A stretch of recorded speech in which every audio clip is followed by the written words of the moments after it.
मतलब मेरी समझ में ये नहीं आ रहा है, 100 आउट ऑफ 100 मार्क्स आए हैं बच्चे के, जी और स्कूलिंग एजुकेशन स्टार्टिंग में उसकी नहीं थी। जी नहीं हुई थी। जी नहीं, स्कूलिंग नहीं हुई थी, मदरसा में बच्चा था, हिफ्स किया है उसने मदरसे से, हाफिज है। और उसके बाद उन्होंने काउंसलिंग के बाद डिसाइड किया कि हम अपने हाफिज बच्चे को कुछ बनाना चाहते हैं। बच्चा चीफ जस्टिस ऑफ इंडिया बनना चाहता है और उसकी कोशिश कर रहा है, और काफी अच्छी शुरुआत उसने की है, जैसे कि आप देख सकते हैं 95.4 और 100 आउट ऑफ 100 पॉलिटिकल साइंस में ला करके। मुस्लिम तबके की एजुकेशन बिल्कुल पिछड़ी हुई है, और उसी के मुतालिक, उसी को लेकर एक ऐसी संस्था हिंदुस्तान में बनाई गई है जिसमें केवल और केवल मुसलमान के हाफिज लोगों पर काम किया जा रहा है।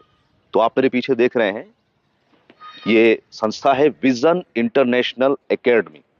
खास बात इसकी यह है कि पूरे हिंदुस्तान में केवल एक स्कूल है, ओनली वन स्कूल।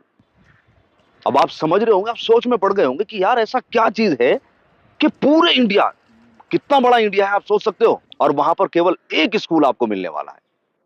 नॉर्मली हमारे समाज में जो देखा जाता है, मुस्लिम में अगर हाफिज है कोई, उसने हिफ्ज किया है, तो उसके पास लिमिटेड एक डायरेक्शन रह जाती है। फॉर एग्जाम्पल, अगर किसी बच्चे ने हाफिज किया हुआ है, हिफ्ज किया हुआ है, तो या तो वो इमामत करेगा मस्जिद में जाकर, या फिर वो किसी मदरसे में पढ़ाना शुरू कर देगा, और उसके पास डॉक्टर, इंजीनियर, आईएएस, आईपीएस ऐसा कोई रास्ता दिखता नहीं है। लेकिन ये जो आप देख रहे हैं, ये वो संस्था है जो ये चाहती है कि आपका जो बच्चा वो हाफिज के बाद डॉक्टर बने, इंजीनियर बने, आईएएस ऑफिसर बने, आईपीएस बने, अलग अलग डिपार्टमेंट में जाए। और इस संस्था की जो खास बात मुझे पता चली है वो यही है कि ये एक बच्चे को ऐसी डायरेक्शन दे रहे हैं और इतना क्विक फास्ट सर्विस दे रहे हैं कि यार 12वीं क्लास का जो बच्चा होता है ना, जो nursery, LKG, UKG, first, second, third, वो सारी क्लासेस करने के बाद 12वीं में जब आता है, फिर वो डायरेक्शन मिलती है उसे, आप डॉक्टर जाओ, इंजीनियर जाओ। ये कितना लंबा टाइम हो गया है। लेकिन ये संस्था, ये केवल 5 साल में, 5 साल में आपके हाफिज बच्चे को उन बच्चों की कैटेगरी में खड़ा कर देती है कि आ जाओ कंपटीशन कर लीजिएगा। तो इस संस्था की जो मुझे खास बात लगी वो यही है कि इनका 5 साल का एक प्रोग्राम होता है। आपका बच्चा कभी स्कूल नहीं गया है, लेकिन उसने केवल हिफ्ज किया हुआ है, तो ये उसको सीधा एक फाउंडेशन कोर्स में एडमिशन दे देते हैं। 1 साल का इनका फाउंडेशन कोर्स होगा, और उसके बाद सीधा 9th, 11th और 12th। और यकीन करें, मैं बच्चों से मिला हूं, 10th क्लास के बच्चों ने इतना ज्यादा इंप्रेस किया, मैं दूसरे बच्चों से भी मिला, कि यार मुझे यकीन नहीं हुआ कि 3 साल में इन्होंने क्रांति ला दी है, क्रांति जिसे बोलते हैं। तो आइए मैं एक बार इस संस्था के अंदर आपको लेके चलता हूं, और एक पिक्चर, एक विजुअल, एक तस्वीर आपको दिखाता हूं कि इनका एजुकेशन सिस्टम किस तरीके से काम कर रहा है। आइए चलते हैं। तो मैं अब आपको अंदर लेकर चलता हूं। ये ऑफिस है, सामने प्रिंसिपल सर बैठे हुए हैं। तो एक बार मैं आपको दिखाना चाहता हूं कि एक्चुअल में इस संस्था में किस तरीके से वर्क होता है, किस तरीके से हाफिज लोगों को डॉक्टर, इंजीनियर, आईएएस ऑफिसर, ये मैं आपको बता रहा हूं बार बार, कैसे बनाने का सिस्टम बनाया गया है, और क्विक फास्ट सर्विस। सलाम वालेकुम रहमतुल्लाह। कैसे हो सर? अल्हम्दुलिल्लाह। कैसे हैं आप? जी अल्हम्दुलिल्लाह, दुआ है आप लोगों की। आपकी संस्था की बड़ी तारीफें सुन रहे हैं, और ये कहा जा रहा है कि पूरे हिंदुस्तान में एकमात्र यही स्कूल है जो ओनली फॉर हाफिज, और फिर उसके बाद जो आपका सिस्टम है किस तरीके से है वो जानना चाह रहे हैं, क्योंकि ऑडियंस की मेरे पास लगातार कमेंट भी आ रही है, जानना चाह रहे हैं। कुछ बताइए आप। हाँ, देखिए ऐसा है कि जब सच्चर कमेटी की रिपोर्ट के बाद पूरे हिंदुस्तान को ये पता चला कि हिंदुस्तान की तरक्की के लिए जो माइनॉरिटी कम्युनिटी है, जिसमें मुस्लिम सबसे बड़ी माइनॉरिटी है, उनके बच्चों की पढ़ाई जो है किसी वजह से रुक जाती है, और वो प्राइमरी एजुकेशन ना लेने की वजह से सेकेंडरी एजुकेशन और हायर एजुकेशन में उनका जो योगदान होता है वो कम है। सरकार ने ये कहा था कि हम भी कोशिश कर रहे हैं और माइनॉरिटी को भी कहा था कि आप लोग भी कोशिश करें अपने कौम को आगे बढ़ाने के लिए और ऐसे इदारे खोले जहां पर हम इन बच्चों को मेन स्ट्रीम कर पाए। तो सच्चर कमेटी को बेस बना करके और स्कॉलर्स की मदद से मनापात फाउंडेशन, जिसके चेयरमैन हमारे अमीर अहमद साहब हैं, उन्होंने 2017 में ये डिसाइड किया कि एक ऐसा स्कूल खोलते हैं जिसमें एनसीईआरटी के ब्रिज कोर्स को बेस बना करके ऐसे हाफिज बच्चे जो किसी भी वजह से प्राइमरी एजुकेशन नहीं ले पा रहे हैं और सेकेंडरी एजुकेशन और हायर एजुकेशन में नहीं जा पा रहे हैं, उनको मेन स्ट्रीम करें। और पिछले 5 सालों से ये प्रोग्राम चल रहा है। 4 बैचेस 10वीं के जा चुके हैं। एनआईयूएस से और उत्तर प्रदेश और सीबीएसई से हमारा इस मरतबा बैच बैठा है और काफ़ी उम्दा परफॉर्मेंस इन हाफिज़ों ने मेन स्ट्रीम के बाद किया है। और एक बैच हमारा सीबीएसई से ग्रेड 12 का हुआ है और उसमें भी जो हमारा ग्रुप है उन्होंने बहुत बेटर परफॉर्म किया। ऑन एन एवरेज हमारा 69% रिजल्ट है और हाईएस्ट 95.4 है, जो इस बात की दलील है कि अगर हम कोशिश करें सरकार के साथ मिल करके तो हम ऐसे तमाम बच्चे, सिर्फ हाफिज ही नहीं दूसरे बच्चे भी जो मेन स्ट्रीम नहीं हो पा रहे हैं, हम उनको एनसीईआरटी के ब्रिज कोर्स की मदद से मेन स्ट्रीम करने में कामयाब हो रहे हैं। आप लोगों की दुआओं की जरूरत है। अच्छा, नहीं अभी आपने बताया 95% मार्क्स आए हैं बच्चे के।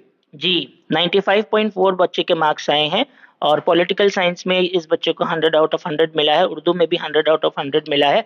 तो मैं समझता हूँ ये वो बच्चे हैं जो किसी वजह से स्कूल नहीं कर पाए, लेकिन सिर्फ 4 साल की मुद्दत से और मेन स्ट्रीम होने के बाद। मैं आपको रोकना चाहूंगा, मतलब मेरी समझ में ये नहीं आ रहा है, 100 आउट ऑफ 100 मार्क्स आए हैं बच्चे के जी और स्कूलिंग एजुकेशन स्टार्टिंग में उसकी नहीं थी। जी नहीं हुई थी। जी नहीं, स्कूलिंग नहीं हुई थी। मदरसा में बच्चा था, हिफ्स किया है उसने मदरसे से, हाफिज है और उसके बाद उन्होंने काउंसलिंग के बाद डिसाइड किया कि हम अपने हाफिज बच्चे को कुछ बनाना चाहते हैं। बच्चा चीफ जस्टिस ऑफ इंडिया बनना चाहता है और उसकी कोशिश कर रहा है और काफी अच्छी शुरुआत उसने की है, जैसे कि आप देख सकते हैं 95.4 और 100 आउट ऑफ 100 पॉलिटिकल साइंस में ला करके। मतलब कुल मिलाकर एक चीज मैं आप लोगों को बता देता हूं, पहले भी मैंने आपको इससे अवगत कराया है कि बैकग्राउंड स्कूलिंग नहीं है।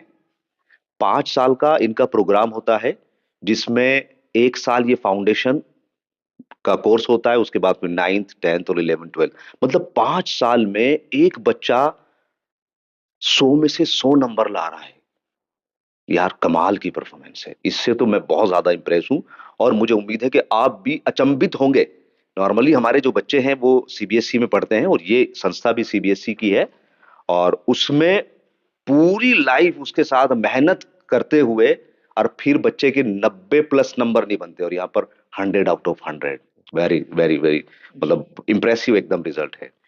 मैं आपके माध्यम से ये गुजारिश करना चाहूँगा कि तमाम मदरसे जिनके पास हाफिज़ बच्चे ग्रेजुएट होकर निकल रहे हैं, हिफ्ज़ करके निकल रहे हैं, उन्हें अपने बच्चों को हमारे जैसे इदारों में जोड़ना चाहिए ताकि हिफ्ज़ के बाद वो मेन स्ट्रीम करके अपने अपने पोटेंशियल एरिया में जो है देश की तरक्की में योगदान कर सकें। बस मेरा लास्ट क्वेश्चन आपसे ये रहेगा कि क्या इस संस्था में केवल हाफिज लोगों की एंट्री है? मतलब जो मुझे रिसर्च में मिला है, ये कहा जाता है कि पूरे स्कूल में पूरे इंडिया में कोई भी ऐसी संस्था नहीं है जो केवल हाफिजों पर काम कर रही है।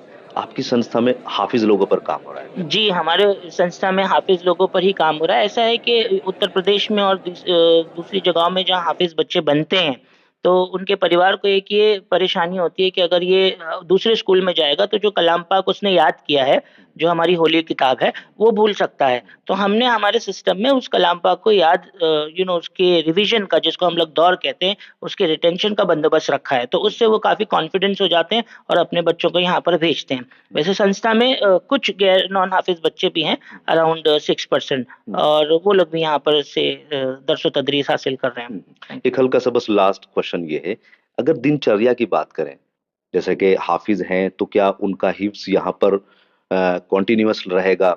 और जो नमाजों की पाबंदी होती है, नॉर्मली सभी ये चाहते हैं कि हाफिज बच्चा अगर जा रहा है कहीं पर भी इदारे में तो वो अपनी नमाज पर कायम रहे और अपने हिफ्ज को कॉन्टिन्यूअस आगे बढ़ाए। ऐसे जैसे रमजान अब आने वाला है, तो रमजान में ज्यादातर यही होता है कि हाफिज लोग जितने भी हैं कुरान शरीफ को या तो सुनाते हैं या सुनते हैं। ऐसा क्या सिस्टम है बरकरार या डिस्टर्ब हो जाता है? नहीं, डिस्टर्ब तो नहीं होता। हमारे इदारे में जो है 2 मुफ्ती साहब हैं, डॉक्टर वसीम मियां खान साहब और मुफ्ती नसीम साहब। दोनों ही मुफ्ती की निगरानी में बहुत अच्छे से बच्चे की पूरा दिनचर्या बनता है। फजर के बाद जो है बच्चा 1 घंटा हिफ्ज़ का दौर करता है और अपने हिसाब से पाँव पारा, आधा पारा, एक पारा याद करता है और ईशा के बाद जो है दोस्तों को सुनाता है। जैसे मदरसों में जोड़ी सिस्टम है और हर हफ्ते में हर बच्चे को 3 से 6 पारे याद करके सुनाने होते हैं, उसका टेस्ट देना होता है।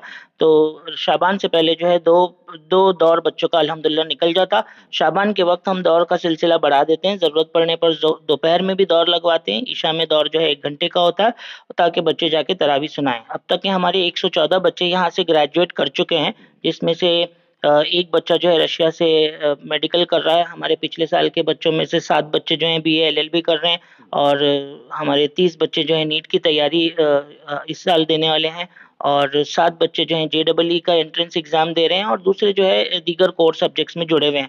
तो ऑल सेड एंड डन 114 बच्चे यहाँ से ग्रेजुएट हो चुके हैं और अल्हम्दुलिल्लाह सबका हिफ्ज बरकरार है। और हमारा एक स्टैंडर्ड ऑपरेटिंग प्रोसीजर है इसको बरकरार रखने का। पूरी कोशिश ये रहती है कि साल भर में हर बच्चे का 3 दौर निकले। जैसे हमारे असरी एग्जाम्स होते हैं, हर असरी एग्जाम्स में हिफ्ज का भी एग्जाम होता है ताकि बच्चा अपना हिफ्ज ना भूले। और by the grace of almighty we have been able to retain the हिफ्ज ऑफ ऑल द हाफिज that we have till now. और ये हमारा सबसे पहला प्रॉमिस है मदरसा के लोगों को और हाफिज और आलिम के हाफिज बच्चे के परिवार को कि इंशाल्लाह आपका बच्चा हमारे स्कूल में आएगा तो उसके हिफ्ज की पूरी हिफाजत अल्लाह की आपकी दुआओं के साथ और अल्लाह के करम से हमारे पास उसका बंदोबस्त बहुत बेहतरीन है। मतलब अर्ली मॉर्निंग जो है, जो आप समझ पा रहे होंगे कि अर्ली मॉर्निंग सुबह में हिफ्ज का इनका कॉन्सेप्ट चलता है, फिर रात के टाइम भी हिफ्ज बच्चा जो है ना एक बार रिवाइज करता है, और जो स्कूलिंग टाइम होता है वो बिल्कुल सेपरेट है। उस पर इनका फोकस रहता है कि वो स्कूल में बच्चा जो सीख रहा है वो एक प्रॉपर स्टाइल में सीखे। उसके बाद जो नॉर्मली हम देखते हैं हमारा बच्चा जो ट्यूशन वगैरह जाता है, शाम को भागा इधर से इधर जाता है, वो भी यहाँ पर नहीं है। यहाँ पर हॉस्टल सिस्टम है और वहां पर टीचर्स उन स्टूडेंट्स के साथ अवेलेबल रहते हैं। उनको अगर कोई क्वेरी होती है, कोई प्रॉब्लम होती है, तो हाथों हाथ उनको सॉल्यूशन भी मिलता है। तो एक बहुत ही जबरदस्त संस्था है। और अगर आपके बच्चे भी हाफिज कर चुके हैं और उनकी एज लिमिट, कुछ एज लिमिट का भी हिसाब है? जी 12+ है जो गवर्नमेंट का एज लिमिट है। फाउंडेशन कोर्स जो 8 स्टैंडर्ड के लिए होता है उसके उन बच्चों को हम अपने पास एडमिशन देते हैं। तो अगर आपका बच्चा हाफिज है, हिफ्ज कर लिया है और 12-13 साल उसकी उम्र है, तो आप जरूर इस संस्था पर विजिट करें। पूरी डिटेल स्क्रीन पर आपको मेंशन है। आइए, मिलिएगा और अपने बच्चे की कामयाबी पर एक कदम आप भी बढ़ाइएगा। आप देख रहे थे द नॉइज। नमस्कार।